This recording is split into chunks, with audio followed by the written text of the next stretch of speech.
اور کوئی سوال بھائی کسی بھائی کے ذہن میں؟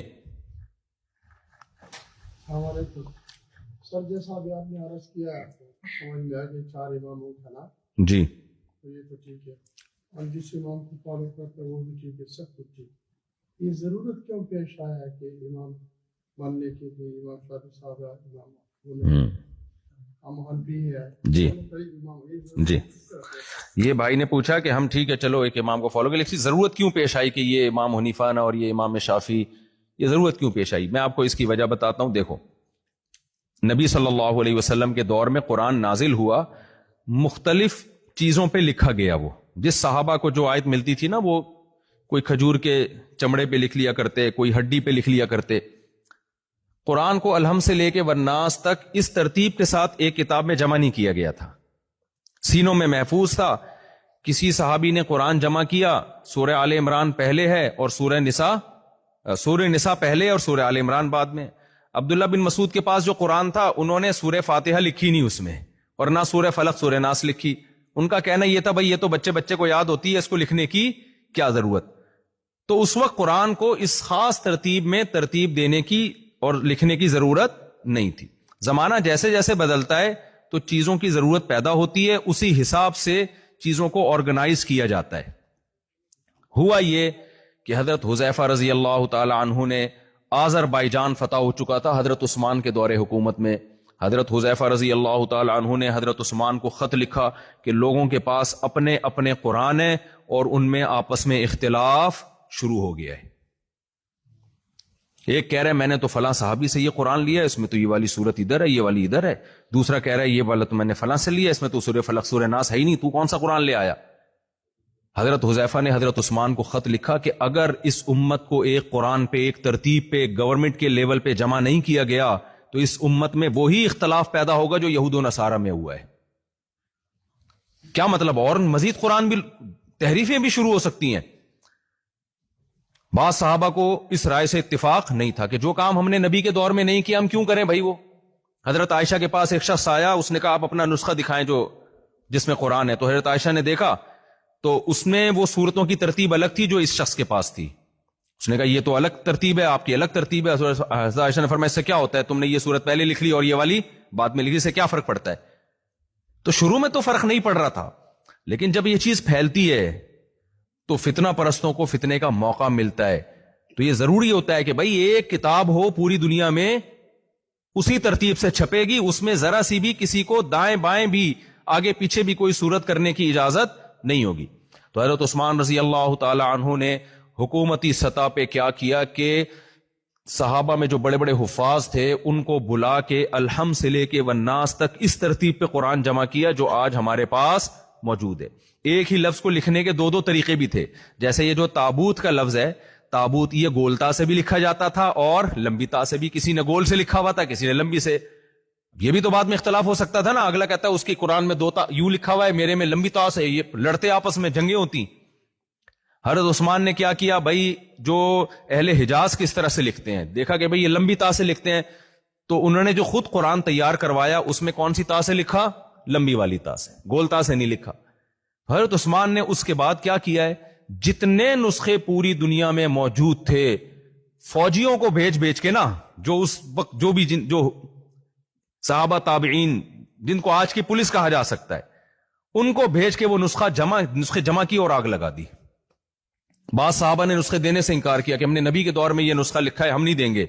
حضرت عثمان نے وہاں بھی بھیجا کہ زبردستی لو ان سے، ایک ہی نسخہ ہوگا پوری دنیا میں وہ شائع کیا جائے گا۔ حضرت عبداللہ بن مسعود نے وہ نسخہ چھپا لیا، صحیح ہے نا، کوفہ میں، کہ بھائی میں نے نبی کے دور میں لکھا، میں نہیں دوں گا۔ اب وہاں جب صحابہ گئے، ان کا مقام چونکہ بڑا تھا، ان سے نہیں لے سکے، تو ان کے انتقال کے بعد پھر وہ نسخہ ضائع کیا گیا۔ سمجھ میں آ رہی ہے بات کہ نہیں آ رہی؟ لیکن یہ حضرت عثمان نے ایسا خاندانی کام کیا کہ الحم سے لے کے والناس تک ایک قرآن پہ جمع کر دیا اور سارے نسخوں کا نام و نشان مٹا دیا، اور کہا اب جس نے قرآن لکھنا ہے کہاں سے لکھے گا؟ بولو یہاں سے۔ یہ بات خوب اچھی طرح سمجھے میری یہ بات کو آپ۔ تو وہ نسخے پھر لوگوں نے نقل کرنا شروع کیے، وہی چھپتے چھپتے آج پوری دنیا میں ہمیں ایک ٹینشن سے نجات دے دی کہ نہیں نجات دے دی؟ تو اس سے پتہ چلتا ہے اب ہم اس مصحف کو کیا کہتے ہیں؟ مصحف عثمانی۔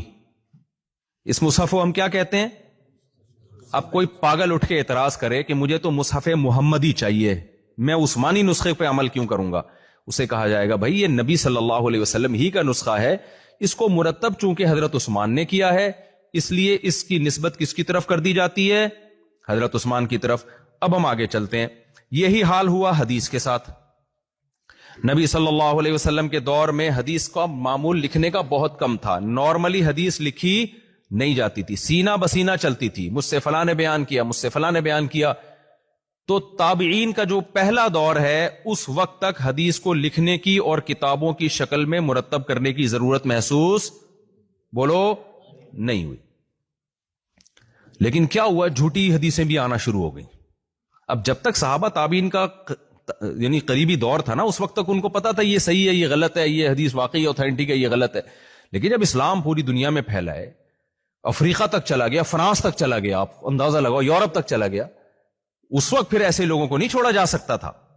تو عمر بن عبدالعزیز نے خط لکھا، بڑے محدث کے نام، انظر ما کان من حدیث رسول اللہ، بھائی نبی صلی اللہ علیہ وسلم کی جو بھی حدیث ہے ان کو ریٹن فارم میں لے کر آنا شروع کرو۔ اب حدیث کس میں ہوگی؟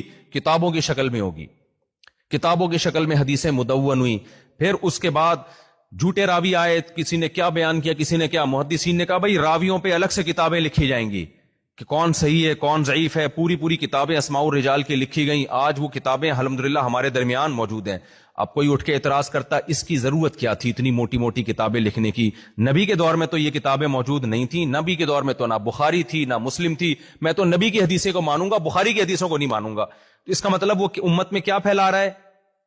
فتنہ پھیلا رہا ہے کہ نہیں پھیلا رہا؟ بھائی یہ وہی حدیثیں ہیں جو مرتب ہو کے آگے، جب آ گئی ہیں تو ابھی نہیں کو فالو کرنا پڑے گا، اب آپ کوئی نئی چیز نہیں لا سکتے۔ تیسری چیز ہوتی ہے فقہ۔ فقہ کسے کہتے ہیں؟ قرآن اور حدیث سے جو حلال و حرام کے مسائل اخذ کیے جاتے ہیں، یہ جائز ہے، یہ ناجائز ہے، یہ سنت ہے، یہ حرام ہے، یہ حلال ہے، یہ سنت مؤکدہ ہے، یہ غیر مؤکدہ ہے، یہ مکروہ ہے، یہ مکروہ تحریمی ہے، یہ سارے جو مسائل ہیں نا، یہ قرآن و سنت سے نکال کے امت کے سامنے پیش کرنا، اس عمل کو کیا کہا جاتا ہے؟ فقہ۔ تو صحابہ کے دور میں جیسے قرآن شروع میں مدون نہیں تھا، حدیث نہیں تھی، تو اسی طرح فقہ بھی مرتب نہیں تھا۔ جس کو بھی کوئی سوال پوچھنا ہوتا وہ صحابی کے پاس جاتا، اپنا مسئلہ پیش کرتا، صحابی اس کو جواب دیتے اور وہ ہنسی خوشی گھر آ کر اس مسئلے پر بولو عمل کرتا۔ جس نے جس صحابی کو جیسے نماز پڑھتے ہوئے دیکھا ویسے نماز پڑھنا شروع کر دیتا، ریٹن فارم میں کوئی کتاب بولو نا نہیں۔ کسی نے دیکھا صحابی رفع الیدین کر رہے ہیں، عبداللہ بن عمر کو دیکھا کہ بھائی یہ تو رکوع میں جاتے رفع الیدین کر رہے ہیں، انہوں نے کیا کیا؟ رکوع میں جاتے ہوئے رفع الیدین کرنا شروع کر دیا۔ عبداللہ بن مسعود کوفہ میں تھے، حضرت علی بھی کوفہ میں تھے، وہاں کوفہ والے لوگوں نے حضرت علی اور عبداللہ بن مسعود کی نماز دیکھی، انہوں نے دیکھا کہ یہ تو رکوع میں جاتے ہوئے رکوع سے اٹھتے ہوئے رفع الیدین نہیں کرتے، انہوں نے کیا کہا کہ بھائی ہم نے کیا کرنا ہے؟ اسی کو فالو کیا، انہوں نے رفع الیدین بولتے کیوں نہیں کیا، لیکن دونوں میں سے کسی نے بھی ایک دوسرے پہ طنز نہیں کیا، نہ مناظرے ہوئے اس پر ان کے بڑے بڑے جیسے ہوتے ہیں آج کل۔ لیکن یہ سلسلہ زیادہ عرصہ چلنا نہیں تھا، اس کو بھی کتابوں میں مرتب کرنے کی بولو نا ضرورت تھی۔ پھر کیا ہوا کہ جی اب حضرت عبداللہ بن سب سے پہلے یہ کام جو ہے نا کہ یہ جو مسائل ہے نا یہ بھی ریٹن فارم میں آنے چاہیے، یہ تحقیقات ریٹن فارم میں آنی چاہیے۔ میری طرف توجہ ہے یا نہیں آپ لوگوں کی؟ یہ ریٹن فارم میں آنی چاہیے۔ تو عبداللہ بن مسعود کوفہ کے بہت بڑے مفتی تھے، وہ باقاعدہ فتویٰ دیا کرتے تھے، لوگ ان سے مسائل پوچھتے تھے، ان سے فقہ، قرآن، حدیث اور فقہ سیکھا ان کے شاگردوں نے، جن میں مشہور شاگرد علقمہ اور اسود ہیں۔ تو عبداللہ بن مسعود اپنی جگہ ان کو بٹھا کے چلے گئے، جب دنیا سے گئے تو ان کی جگہ انہوں نے سنبھال لی، وہ مسئلہ بیان کیا کرتے تھے، اس وقت تک بھی فقہ مرتب بولو نا نہیں تھا۔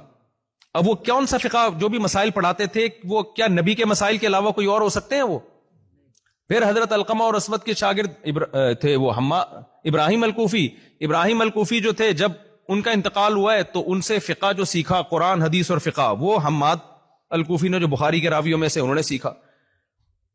وہ لوگوں کو جب لوگ ان کی مسند پہ بیٹھ جاتے، جو مسئلہ آتا لوگ پوچھتے، وہ قرآن و سنت کی روشنی میں بتا دیتے۔ وہ یہ نہیں کہتے کہ قرآن حدیث لے جاؤ خود ہی تحقیق کرو، لوگ کہتے بھائی آپ کی زیادہ تحقیق ہے تو ہم آپ سے اس لیے تو پوچھنے آ رہے ہیں، ہم آپ سے پوچھنے آ رہے ہیں، آپ کی زیادہ تحقیق ہے، آپ نے بڑے بڑے تابعین کی صحبت اٹھائی ہے۔ تو حماد الکوفی کے انتقال کے بعد ان کے خاص شاگرد تھے امام ابو حنیفہ. ان کی مسند پہ کون بیٹھے؟ امام حنیفہ. تو امام حنیفہ نے صرف یہ نہیں کیا کہ بھئی لوگوں کو مسائل بتاؤ، بلکہ ان کی ضرورت گئی کہ اب اس کو مرتب کرنے کی، کتابی شکل میں لانے کی بولو ضرورت ہے. بھئی کب تک ایسے سلسلہ چلے گا؟ ایسے تو دین میں تحریف شروع ہو جائے گی کہ نہیں ہو جائے گی؟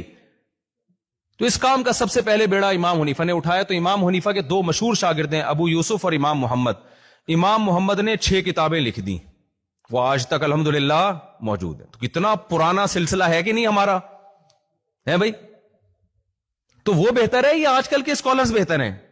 وہ 6 کتابیں لکھ دی، کتاب الوضو، کتاب الغسل، کتاب الجنائز، کتاب الصلاۃ، کتاب الزکاۃ، کتاب القضاء، ججز کے حکام، کتاب الحدود، کوئی چیز چھوڑی نہیں ہے اس میں. ادھر مدینہ میں تھے امام مالک،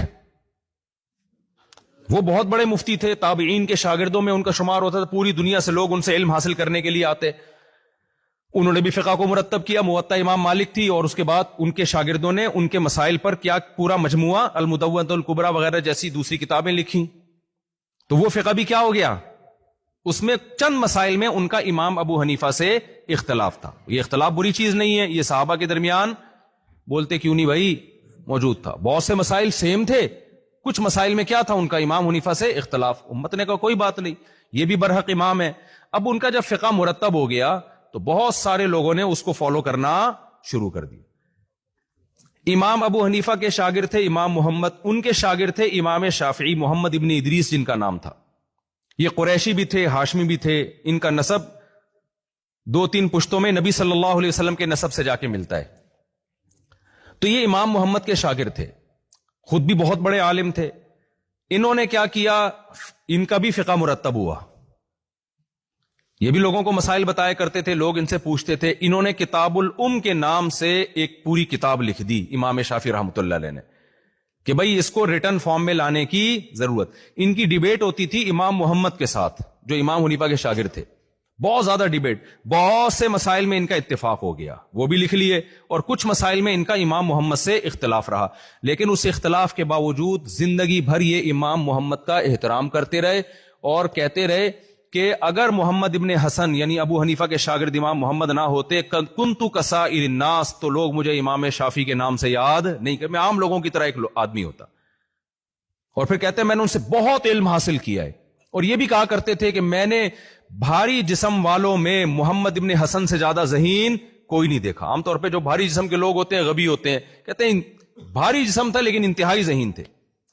کہیں بھی نہیں ہے کہ ایک چینل بنا کے ان کے خلاف مناظرے بازی شروع کر دی ہو. امام شافعی رفع الیدین کے قائل تھے، امام محمد جو ان کے استاد سے وہ رفع الیدین کے قائل بولو نہیں تھے. لیکن امام شافعی کو دنیا ان سے مسائل پوچھتی تھی تو انہوں نے کہا بھائی اس کو کس میں لے آؤ، ریٹن فارم میں. امام شافعی کے شاگرد ہیں امام احمد ابن حنبل، انہوں نے بھی وہ بھی مرجع خلائق تھے، لوگ ان سے مسائل پوچھا کرتے تھے، آیا کرتے تھے، لوگ ان پہ اعتماد کیا کرتے تھے، ان کا تقوی، ان کی للہیت مشہور تھی. انہوں نے بھی کیا کیا، ان کے شاگردوں نے ان کے اقوال کو ریٹن فارم میں جمع کرنا شروع کر دیا، کتاب الوضو سے لے کر کتاب الحدود تک، ہر طرح کے مسائل.